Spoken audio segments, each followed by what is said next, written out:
I first just wanted to start off for thanking all of you who came today just to sit down and eat and talk a little about, what we do, how it can contribute to you, yourselves, your stores, and what the result will be of us being now in the market and what we bring to an evolving cycle. I know you guys have a ton of questions. I'm just going to say a few things and then I'll take questions from all of you guys if that sounds good. Okay. So first, just to reference our first seminar, we're not trying to put the car business out of business in any way. If anything, we're your best friends. It's one thing, be a dealership and be able to sell the cars that you have at the prices that you have set, but a lot of times you're going to miss. And that's okay, and you can only do but so much within your infrastructure. The biggest thing that gives us the freedom and empowers us to do what we're doing is that we can't miss. Someone asked me what was the viability of what we're trying to do, and I'm like, 100%. You can't miss. Can't miss and can't lose. It's one thing to try to find the best car, but it's pretty easy when you're not limited to a certain inventory. It's very hard to guess right when there's, let's say, millions of cars out there and you only have 50 spots on your lot. So, I can definitely understand where a lot of you guys are coming from to where, hey, you guys are doing great, you're doing your best, but we're just there to fill the in-between. You guys aren't going to collaborate with another dealership that's a competitor, but in essence, we're doing that for you with allowing you to save face, and I think that's so big. I think that's so big, allowing you to better serve the customer and still save face for yourself. ABC Motors and Shreveport, Louisiana is so great. We have the best inventory, we have the best prices, but you're going to miss sometimes. Let's say you miss, and Chrysler Jeep Dodge of New Orleans has the right car at the right price. You're not going to sit there and call them for the customer, arrange for all that to be done, and at the same time save the customer money when you're not getting the sale. The truth is, in that case, now you put the customer's best interests first, which sounds awesome. It seems like everybody would want that. But it doesn't allow you guys to put your best interests first. And I completely understand that that's not the main alternative. So, that's our big deal, is that we're filling that gap. How does that work? First thing I want to say about this is that there is always something in there for you. One of the biggest things that I learned in working, at a dealership myself and being at BMW and Mini Cooper for a long time is, if I know how you get paid, I promise you, time and time again, we can be best friends. Because money's everything, man. A monetary reward is everything. So let's talk about infrastructure. The way that we work, as far as dealership development, which we will have dealership development reps meet with dealerships, talk a little about what we do so they can stay fresh on what's going on. John Smith sitting in front of you. He wants a certain car, you don't have it. Or you just can't get it for the right price. Eventually, what happens? Yeah, you can follow it, that's true. But what happens if you just can't get it done? You deadlead it, yeah. So by the time you guys are ready to deadlead this thing, what does that mean in most dealerships? You're cutting this guy loose and you're just done with it. What is he going to end up doing? He's going to go buy a car somewhere else, and you know how much you get out of that? Absolutely nothing. You don't get a referral. They won't talk about how good you were, about how good your inventory was, how efficient you were with his time. The point is, you just didn't have the right car at the right price. And now you get nothing. Absolutely nothing every single time. And how many times do you do that in a given month? A running ton. I almost feel like the car business is similar to baseball. If you're hitting a 300 batting average, you're a batting champion. But the problem with hitting a 300 means that you're missing 700. You're missing 70%. I don't want to miss any. We talk about efficiency. If 300 or 30%, is efficient and you're good and you're just a stud, what am I at 100? I'm a super stud, if you want to call it that. So, that's our biggest thing, is that we've taken so much time, so much research and development, trying to figure out what is the best way to not miss anybody. Customers don't come up with stuff in their heads that doesn't exist. It may not exist at your lot because the odds that you're playing are that you don't have the right car or that you don't have it at the right price. Man, what is there more infinite possibilities? to possibly find a car that you want that's specific to what you're wanting, or what is the price of that item when things cost thousands and thousands of dollars? That's terrible odds. One thing I always really respect is that I worked under a gentleman named Tony DiRienzo, and he was one of the best used car managers that I could ever met. And he had to sit there and buy cars for his inventory. I can't even tell you how many cars he has in his inventory, but it's way too many, and still, you can guess wrong. And you will guess wrong a lot of the time. And it's tough. And that's what it is, And one of the big things I always say in these meetings, in these seminars, is that the car business is tough. Buying a car is tough. It doesn't have to be, but it is. And now that it's tough, let's go ahead and refine what's already out there and benefit in the ways that we can. I want the dealerships, your dealership, and your dealership to benefit in the ways that you can. Okay? So, moving on, you're missing this customer, you're ready to dead lead him. What we will be able to do is take that same customer and address why you're missing him. Let's say you're missing him over the car. You just don't have the right car. Chances are someone has it.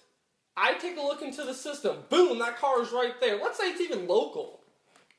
Immediately now that customer can get taken care of in that same day, let alone that same week, instead of you blowing them out a month from now and then not buying a car.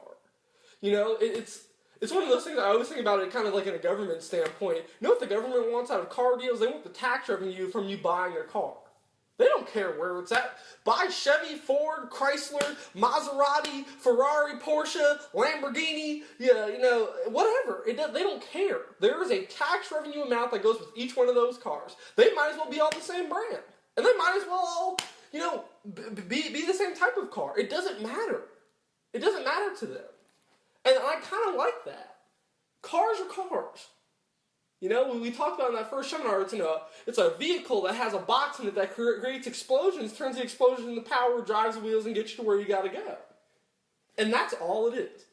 I love that people have pride about their brands, and that this brand is trying to do this better than this brand. That's great. But get the car sold first. Because the most technically advanced car, the car that can park itself and has, night vision and all that, it can have all those things. If it ain't sold, if there isn't a buyer, it ain't nothing. It ain't nothing without a buyer.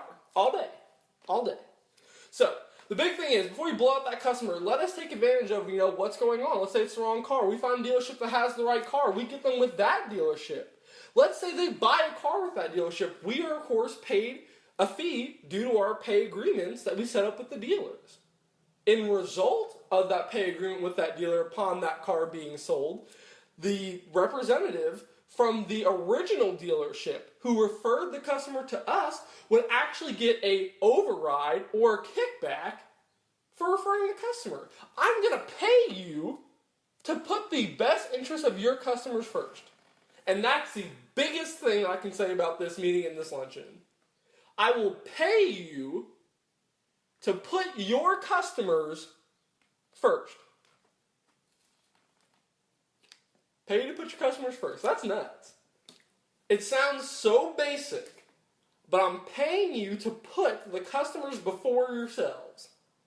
Because the moment that there's customers trying to buy an item, if you have the right car at the right price on that given day, congratulations, you're selling a car. And that's the only time you should sell a car. It shouldn't be, I switched them to this one. Or, I put them in this car because it's close enough. If you have the right car at the right price, you will sell a car today. Awesome. And that's my biggest thing. And I don't even want to make it too complicated, so I'll just go ahead and answer questions now. Go ahead.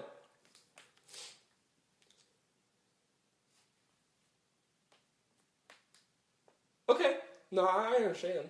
So what you mean is, a customer comes in and you don't know when to deadly the deal. I'm leaving that up to the dealerships. So if you want to, have a system where you deadly the customer after a week, when I was ever selling cars, my understanding was in about a week, that person's buying a car or not. So a lot of times I would tell a dealership to look at it about a week from then. Because unless you're suddenly getting the car that they're looking for, possibly in a week with a certain amount of, certainty, with a high percentage of that, I would just evaluate it. And you don't have to dead lead them, but let's say, it's a month. If you're missing the customer after a month, chances are you're not getting that car deal. Get something out of it, even the same in the car business. Get everything you can, but take what you can get. Like, getting nothing doesn't work. That doesn't fly for anybody. We don't go to work to go home and not sell a car that day. How many speakers in sales have said that? No car salesman, no car sales manager, no GM, no owner has opened a dealership, manages a team, or goes to work to not sell a car today, right now. You didn't come to this luncheon to not sell cars as a result of it. Or make money. Next.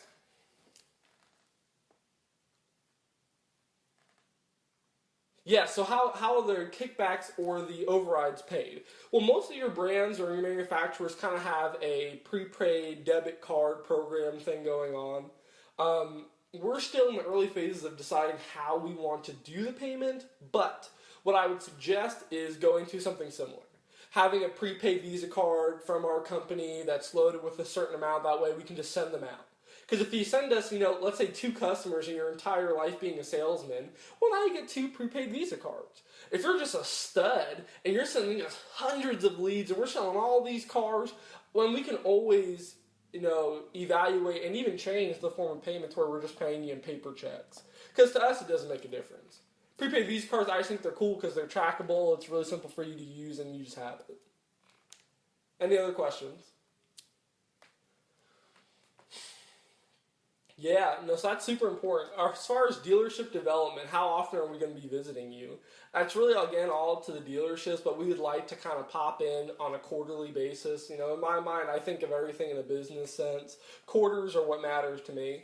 So, I would love to make a phone call or make a follow-up or do a seminar or just meet with the dealership, every quarter if I can. And it won't always just be me. It's one of those things where I always have to delegate that down as I can. But obviously, things like this and this initial conversation would be better suited for me to talk to you guys. Anything else?